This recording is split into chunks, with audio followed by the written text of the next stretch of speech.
फरवरी का महीना चल रहा है और इस समय खुशी इस बात की है कि रायपुर में साहित्य महोत्सव का भी आयोजन हुआ है और साहित्य महोत्सव में शामिल होने आए हैं हमारे साथ गीत चतुर्वेदी जी। तो हम भी सोचे कि क्यों ना इंटरव्यू ले लिया जाए। बहुत बहुत स्वागत है सर आपका। बहुत शुक्रिया आपका। सर आपकी कविताएं हम बहुत सुनते हैं और आप प्रेम की जो कविताएं लिखते हैं बहुत बेहतरीन होती है। सबसे पहले हम प्रेम की कविता के साथ शुरुआत करेंगे। प्रेम की कोई कविता? जी हाँ। जी हाँ। एक बहुत ही कठिन समय गुजारा है हम लोगों ने पिछले 2-3 वर्षों में, त्रासदी और इनके आसपास। तो प्रेम की एक कविता उसी दौरान सूझी थी। 4 पंक्तियां हैं वो।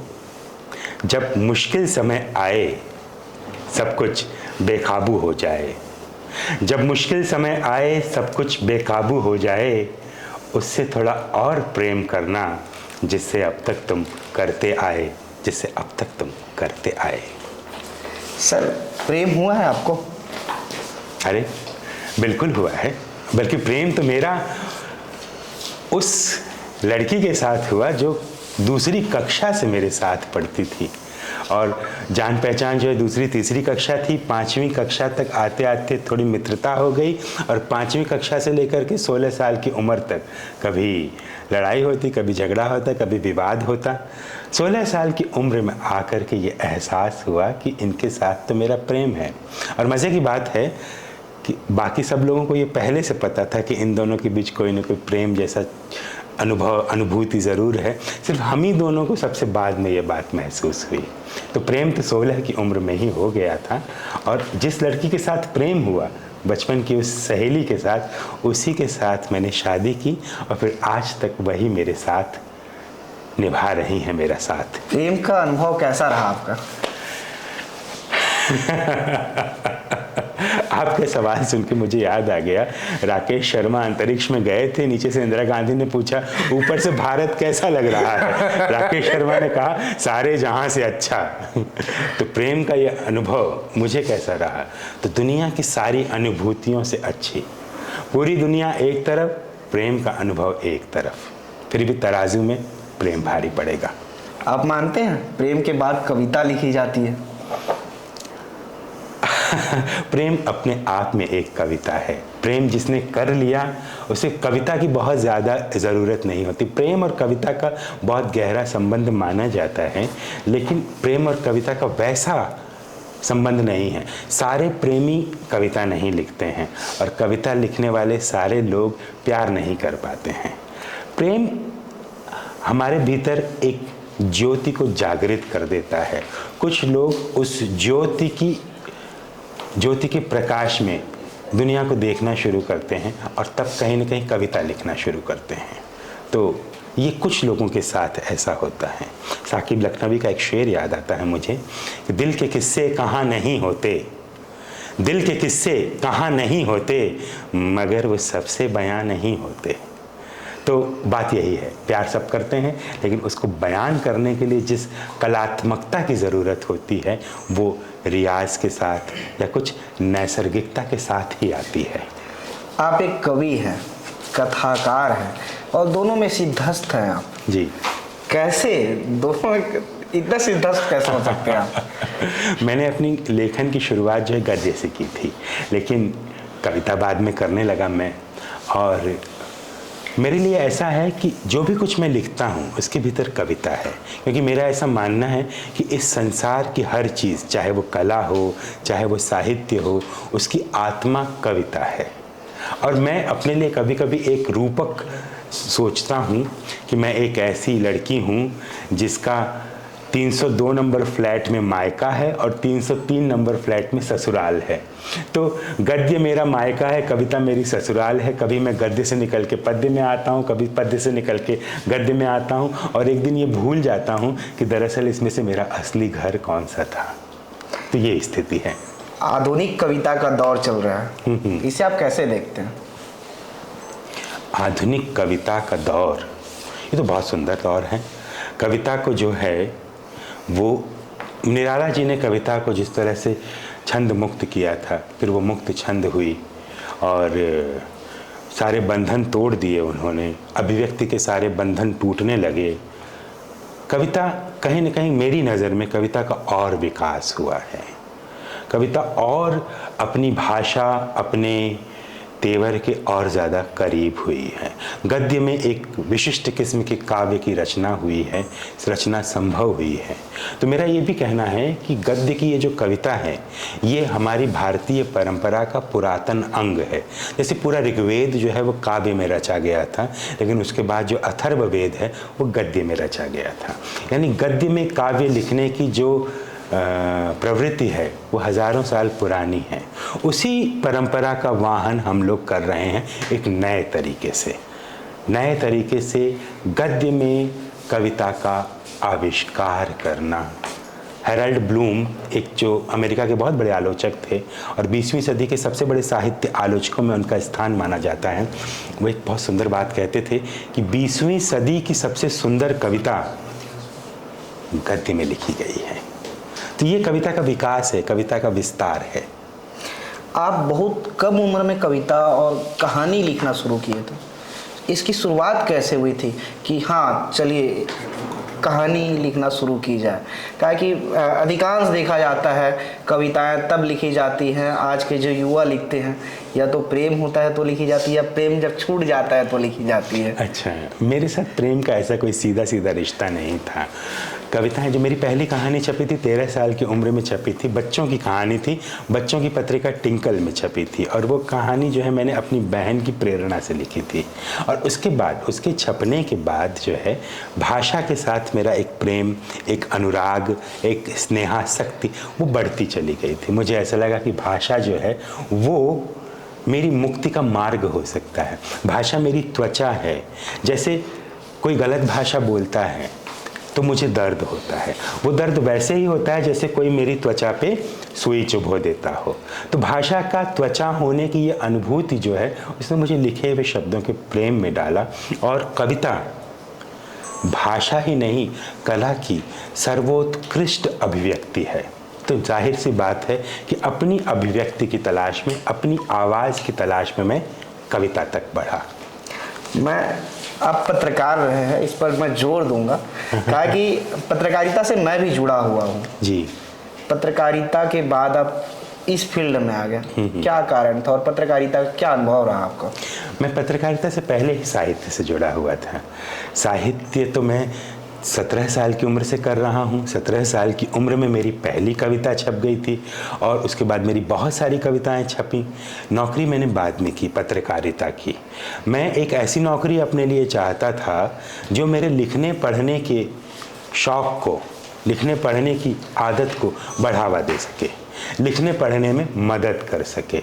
तो वैसी नौकरी मुझे लगता था कि पत्रकारिता होगी। पत्रकारिता में मुझे काफ़ी समय मिल जाएगा। शुरुआती दिनों में मुझे काफ़ी समय मिला भी, लेकिन बाद के बरसों में पत्रकारिता में फिर मुझे इतना समय मिलना बंद हो गया कि मैं कुछ पढ़ सकूं। तो एक अलग किस्म का जो निराशा, एक अलग किस्म की बेचैनी, छटपटाहट वो मेरे भीतर बढ़ने लगी। जब वो बढ़ने लगी तो मैंने तय किया कि अगर मुझे लिखना पढ़ना है, अगर मुझे पूरी तरह से अपना जीवन साहित्य को समर्पित करना है तो पूरी तरह से एक क्षेत्र में उतरना पड़ेगा। साहित्य में पार्ट टाइम नहीं करना है मुझे। ऐसा नहीं कि मैं पत्रकारिता करते हुए पार्ट टाइम साहित्य कर लूँ, तब ये सिद्धि मुझसे सधेगी नहीं, ये मुझसे काम हो नहीं पाएगा। ये मन में ये फीलिंग आई, ये अनुभूति आई और तब मैंने पूरी तरह से साहित्य लेखन शुरू किया। पत्रकारिता का अनुभव बहुत अच्छा था, बहुत कुछ सीखने को मिला मुझे उससे, लेकिन हाँ, रचनात्मक संतुष्टि मुझे साहित्य से ही मिली। मैं कल स्टेज पर आपको सुन रहा था। हाँ। आप एक गाड़ी, कार, महंगी कार में बैठने की एक कहानी बताया। हाँ। उसके बाद बैलगाड़ी की मैं बताता हूँ। हाँ, एक कहानी आप बताइए। ये मेरी ज़िंदगी का एक अजीबोगरीब फ़लसफ़ा है। ये इसलिए भी बहुत यादगार है मेरे लिए क्योंकि ये मुझे बहुत कुछ सिखा के गया था। ये 2003 की बात है, मेरी पहली हवाई यात्रा हुई थी। अपने अखबार के एक काम के सिलसिले में मुझे केरल भेजा गया था। तो उस समय मैं नोएडा में था। दिल्ली से मैंने ट्रेन पकड़ी, 3 दिन तक यात्रा करके मैं केरल पहुंचा। 6-7 दिन तक वहाँ मैं अपना काम करता रहा। उस आश्रम में मैं उस पर्टिकुलर जगह पे रुका रहा और 7वें दिन मुझे कहा गया कि अब आप लौट सकते हैं। तो जब मैं लौटने के लिए बाहर निकला तो मैंने देखा कि मुझ जैसे साधारण इंसान के लिए बिल्कुल गेस्ट हाउस के सामने एक मर्सिडीज़ कार खड़ी है। मैंने देखा, वाह, मर्सिडीज़, और मैं मर्सिडीज़ में बैठा। पहली बार मैं जीवन में इतनी लग्जरी कार में मर्सिडीज़ में बैठा था। मुझे जाहिर सी बात है खुशी हुई, एक अलग किस्म का अनुभव हुआ। 3 घंटे की यात्रा के बाद मैं पहुंचा तिरुवनंतपुरम। तिरुवनंतपुरम में मेरे लिए हवाई जहाज़ का टिकट बुक किया गया था। मैं उससे पहले कभी हवाई जहाज़ में चढ़ा नहीं था, मैं तो एयरपोर्ट में घुसा तक नहीं था। तो जब हवाई जहाज़ के लिए मैं एयरपोर्ट में घुसा, बिल्कुल चकाचौंध होकर मैं चारों तरफ ऐसे देखता रहा जैसे एलिस है वंडरलैंड में पहुंच गई है। तो हर चीज़ मैंने बहुत खुश होकर के देखी। बाकायदा एक सुंदर अच्छा सा टिकट, अच्छी सी जगह, अच्छा सा परिवेश, माहौल। हवाई जहाज़ में बैठ करके तिरुवनंतपुरम से मैं मुंबई पहुंचा। मुंबई में कनेक्टिंग फ़्लाइट थी, वहाँ भी काफ़ी समय गुजारा। और कनेक्टिंग फ़्लाइट दिल्ली की, दिल्ली पहुंचा शाम को मैं, और फिर वहाँ से टैक्सी लेकर के अपनी पत्नी के साथ नोएडा के घर में पहुँचा मैं। रात के 11 बज गए इन सब चीज़ों में। सुबह से निकला हुआ हूँ मैं, रात के 11 बज गए। घर पहुँचने के थोड़ी देर बाद मुझे दफ्तर से फ़ोन आया कि इसी समय दफ्तर आ जाओ।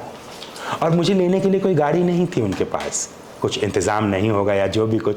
उन्होंने कहा गाड़ी नहीं आ सकती है, तुम खुद मैनेज करके आओ और बहुत अर्जेंट है आना। जो भी कुछ तुम काम करके आए हो उसकी रिपोर्ट यहाँ सबमिट करनी है। पहुँचा मैं, निकला घर से 11:30 बजे। नोएडा के उस अंदरूनी इलाके में कोई साधन नहीं मिला मुझे। देर तक मैं इंतज़ार करता रहा। वहाँ चौराहे पर एक साइकिल रिक्शे वाला सोए हुआ था, उसको मैंने जगाया, उससे अनुरोध किया, वो मुझे लेकर के गया अगले चौराहे तक। अगले चौराहे पर फिर मैं देर तक इंतज़ार करता रहा, क्योंकि मुझे बहुत दूर 22 किलोमीटर दूर जाना था, जाने के लिए कोई साधन नहीं था। तो इंतज़ार करने के बाद वहाँ एक ट्रक आया, मैं ट्रक में बैठ गया। ट्रक भी मुझे एक और चौराहे तक लेकर के हाईवे पर उसने मुझे छोड़ दिया। हाईवे से अंदर जहाँ जाना था उसने कहा अब आप इसके आगे अपना इंतज़ाम खुद करें। मैं वहाँ भी खड़ा होकर के किसी साधन का इंतज़ार करता रहा और अंत में मिली मुझे एक बैलगाड़ी। वो बड़े चक्के वाली, रबर के चक्के वाली बैलगाड़ी, उसमें बैठ करके मैं अपने दफ्तर तक पहुँचा। अब दफ्तर पहुँचने के बाद मैं सोचता रहा कि मेरी सुबह मर्सिडीज़ में हुई थी, कि सुबह की पहली यात्रा मर्सिडीज़ की यात्रा करके हुई थी और मेरे दिन का समापन हो रहा है बैलगाड़ी में यात्रा करके। ये क्या है? मुझे समझ में आया कि ये जो ऑलमाइटी है, ये जो सर्वशक्तिमान है, कहीं ना कहीं ये मुझे संकेत दे रहा है कि तुम्हारे प्रारब्ध में जितनी ऊंचाई लिखी होगी वो ऊंचाई तो तुम्हें मिलेगी ही मिलेगी, लेकिन बेटा कभी ये मत भूलना कि तुम मिट्टी से निकले हो, तुम ज़मीन से निकले हुए हो। कितना भी ऊंचा उड़ना, लेकिन ज़मीन पर से अपने पैर मत हटाना। मर्सिडीज़ में घूमना या हवाई जहाज़ में, ये मत भूलना कि तुम बैलगाड़ी से आए हुए हो। तो ये एक बहुत बड़ी लर्निंग है मेरे लिए, एक बहुत बड़ा फ़लसफ़ा है मेरे लिए कि चाहे कुछ भी कर लें, कितनी भी कामयाबी पा लें, अंत में जाना तो बाँस की 4 खपच्चियों पे ही लेट करके है। तो वो एक ऐसा फ़लसफ़ा है जिसको मैं हमेशा याद रखता हूँ, ये भूलना नहीं चाहता मैं कभी भी। सर, आपकी जो दिल को छू लेने वाली कोई कविता है, ऐसी कोई कविता है जो दिल को छू जाती है? मुझे तो लगता है सारी कविताएं मेरी दिल को छूती हैं। लेकिन एक ऐसी कविता हो जो आपको बहुत पसंद हो, वो हमको सुना दीजिए। एक ऐसी कविता जो मुझे बहुत पसंद है। जी हाँ। तो मैं आपको सुनाऊं।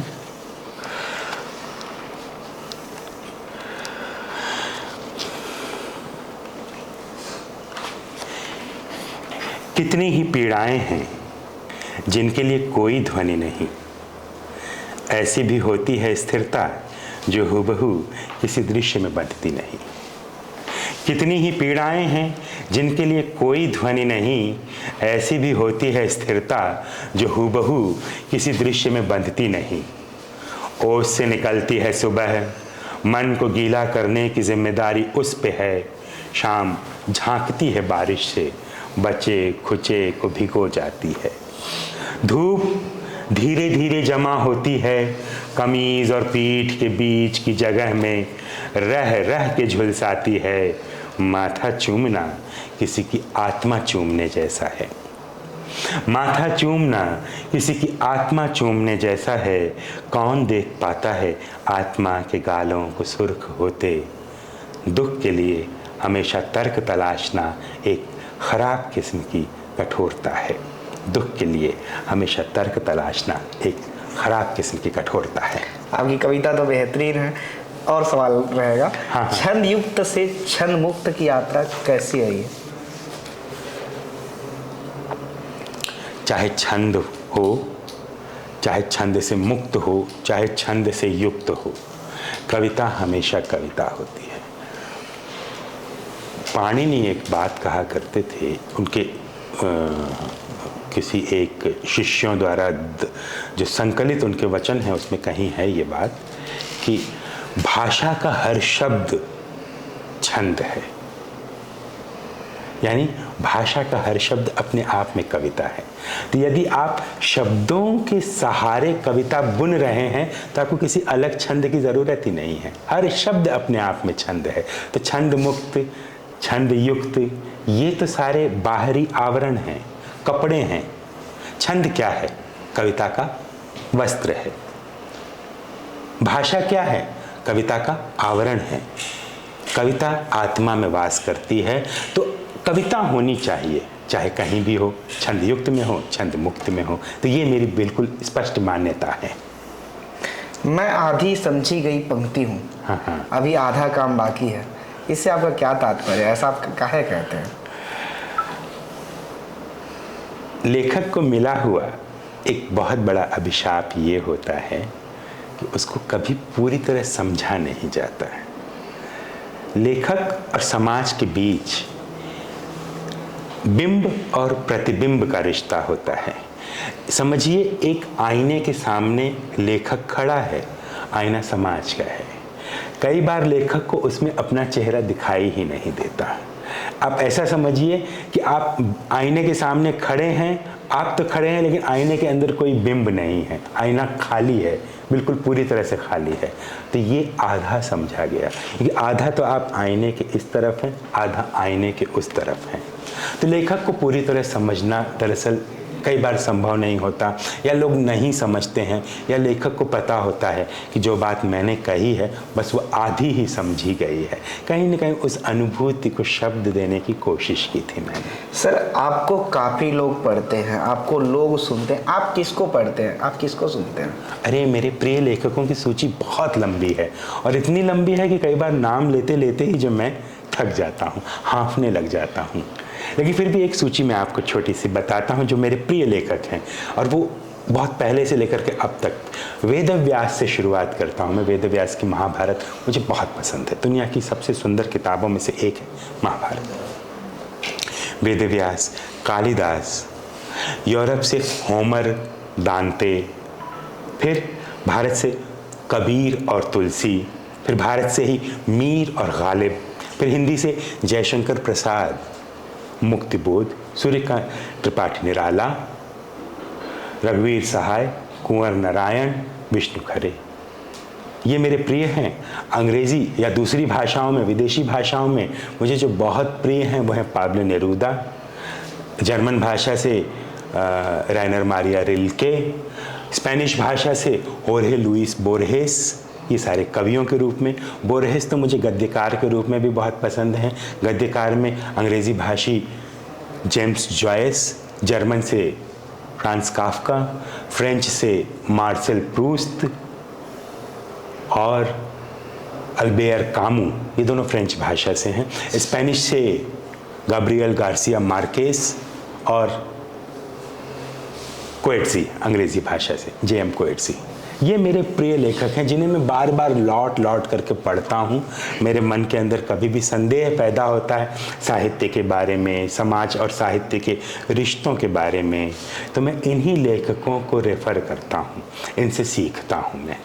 सर, आज के जो नए युवा हैं, नए युवा लेखक हैं, नए युवा कवि हैं, उनके लिए आप क्या कहेंगे? युवा कवियों के बारे में, नए लोगों के बारे में यही कहूँगा कि खूब सारा पढ़ें। वो ज़िंदगी को पढ़ें वो इंसानों को पढ़ें वो किताबों को पढ़ें।